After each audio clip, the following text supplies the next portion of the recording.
I guess you could say this video will be a pretty good trip. Hey guys, Borey here, and I'm going to talk about Smash Bros. Brawl. So, what is Brawl? For one, it's the slowest Smash game. It's almost as slow as me. Man, it feels like it's been so long since this game came out, you know? A decade has passed since its release. So, is it good? Is it still as smashing as it used to be? I'll just come right out and say it. I love this game. Some hate it, sure, but not me. And in this video, I'm going to tell you why I like this game so much. I have it separated into 3 parts. The first is nostalgia, the second, gameplay, and then I'll talk about subspace. I used to play Melee all the time when I was a little kid. Unlocking all the characters and generally messing around with my friends created a lot of memories. It wasn't for a while that I eventually discovered its sequel, just chilling on a store shelf.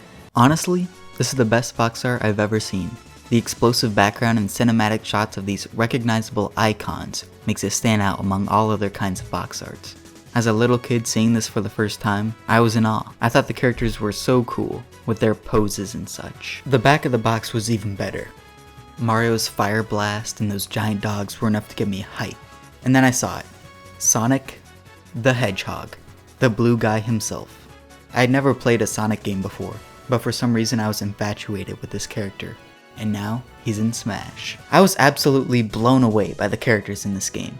Alongside the legendary Sonic was this very real looking guy who I'd never heard of, but he had guns. I got so excited when I saw Ash Ketchum, my childhood hero, and in the back, an angel. So you know, this game is going to be blessed. When I first got this game, I would just look at the box art. Honestly, when I bought it, I didn't even have a Wii yet. So, I would spend my time reading things like this thick ass booklet that came with the game.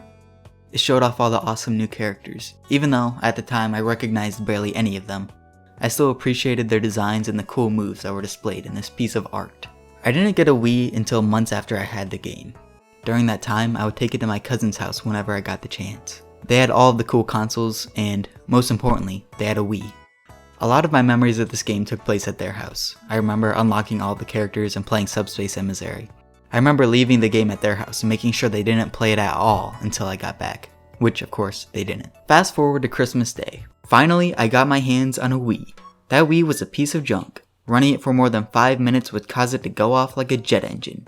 But that didn't matter, cause now I could play Smash whenever I wanted. So, let's start this game up. See that familiar spinning disc? Listen to that. As that familiar orange Nike symbol flashes across the screen. After waiting years for that long loading screen, you finally arrive at the menu. The main theme is unironically epic. It has this grand orchestral feel that no other Smash Bros. Game has. Listening to it during the opening is extremely nostalgic to me. The music in this game is so good. Going from Melee, which only had 2 songs for each stage, to this many songs is actually jarring. The gameplay of this game is notably slower than the other Smash games, but I didn't notice that at all when I played it as an idiot kid. Sure, the game has horrible balancing issues, but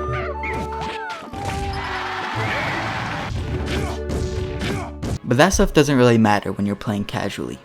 Except for that one guy that would spam Meta Knight's tornado. Other than that stuff, the gameplay is like any other Smash game. Specials, neutrals, jumping around, and generally smashing. The game also has these new things called Smash Balls, which would unleash a super ultra move. I still love these things to this day because of how weird they can be. I used to have a lot of fun with the special Smash option. My cousins and I would create whole game modes out of it. We had this one mode where we turned ourselves into giant statues and slowly fought. There was one where we would set all of the settings to super fast and tiny and just fly around stages. Finally we had 3, 2, 1, go! Which were super fast matches with one-hit KOs. Along with that, Brawl has a bunch of other modes to go with the normal smashing part. They got Classic mode, which I never really played because it's kind of boring. I thought seeing how far I could get in All-Star mode, or that Boss Rush mode, was pretty fun. Break the Targets wasn't as good as it was in Melee, that's for sure. Instead of a unique level for each character, there are only like 5 of the same levels for everyone. But it's still way better than whatever this was. I had way more fun than I should have in the Home Run mode. Me and my cousin used to dick around in this mode all the time. Seeing how far we could hit this poor looking beanbag around was always a blast.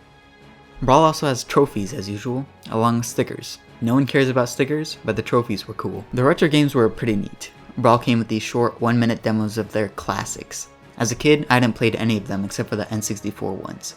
so it was a cool little distraction. The best mode out of this is definitely Stage Builder. I created so many god-awful stages when I was younger, and I loved every second of it. I remember creating this level which is basically a giant house.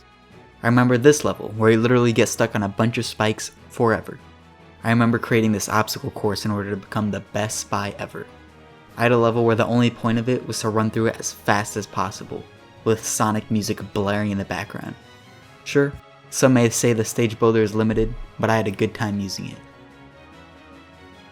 The Stage Builder also inspired the hit game Minecraft, and now for the best Smash Bros. Game mode ever. Now, it's been a while since I've actually played Subspace Emissary, so I started a new file and played the whole thing over. So now I'm going to recap the whole thing for you. I'm writing this in my room. The whole house smells like eggs for some reason, but here I go. So the game begins as any Nintendo game would, with a gladiatorial fight to the death in a massive coliseum. Through the noise of the crowd, Mario and Kirby struggle to save themselves as they attack each other, and the crowd, Peach and Zelda watch. Things soon go awry, however, when Mario is hit by a cannonball and Wario shoots Peach to death. The stadium is attacked by terrorists, an atomic bomb goes off, and everyone dies. Filled with despair, Pit kills himself. Truly, the tragedy of Subspace Emissary is not for the faint of heart. The villain who planted the bomb is this goofy looking dude named the Ancient Minister. He's the main bad guy of the whole thing. Most of the story wraps around Nintendo characters hunting him down as he plants bombs everywhere. Meanwhile, in the forest, Donkey Kong sets out on a path of revenge. After getting back all of his bananas, Donkey Kong, blinded by greed, decides to kill Diddy Kong in order to keep all of his bananas. Alright, so this story can get a little confusing at times. It focuses on multiple characters at once. So if you weren't paying attention, Mario is teamed up with Pit, Zelda and Peach are kidnapped, and Diddy Kong and Fox are together. Okay, back to the synopsis. Depressed, Lucas takes a walk through an abandoned park and immediately gets attacked. Ness decides to sacrifice his life for Lucas.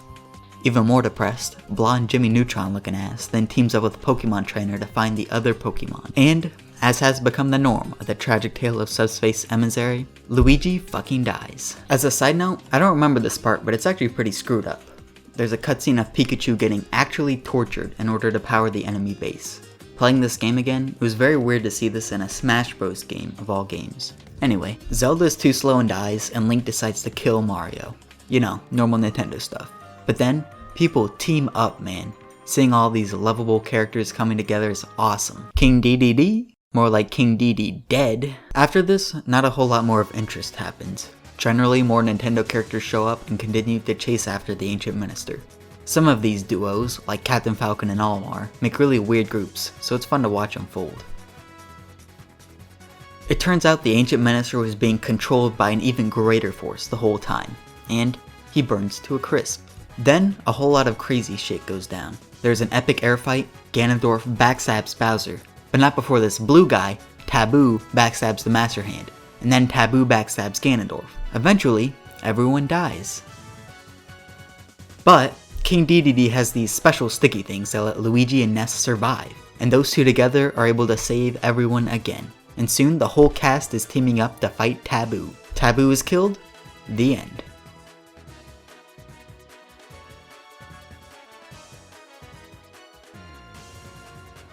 Going through Subspace again was a trip. The story went insane at some points. The ending especially. Overall though, I thought the story was pretty enjoyable. I could just watch it as a movie and absolutely love it. The Ancient Minister is a cool looking villain, and Taboo has a really menacing and aesthetically pleasing design. Something I noticed is how dark the story got at times. I don't remember a lot of the weird things in this plot. I mentioned earlier how shocking it was that Pikachu was literally being tortured in a Nintendo licensed game. Another dark aspect of the story was the Robs you see throughout it. They are the ones setting off the bombs, and they always look so depressed when they have to sacrifice their lives for the Ancient Minister evil doings, as they get blown up along with the bomb they set off. I was being dramatic in my plot summary, but Subspace actually does get really violent at times. I loved the platforming segments because it was like an evolution of the mode from the last game. A lot of gamers will say it was repetitive or the enemies were too generic. I didn't think this at all.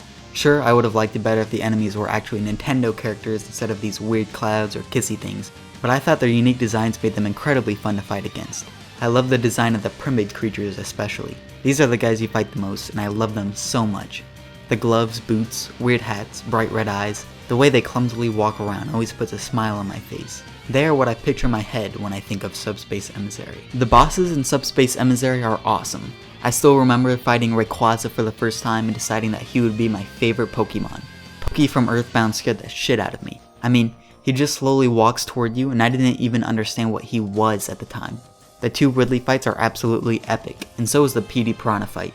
I still remember trying to beat Taboo when I was a kid. He was so hard for me at the time. It took me literal days, and I was on easy mode. Man, what an epic fight. The explosions, the blue sparks and mega beams, and I remember finally being able to beat him, and I was so proud of myself. Playing again, I beat him in one try in like 2 minutes, but still. The last level is called the Great Maze. A lot of people hate this part because it's long and kind of repetitive, and well, I kind of agree.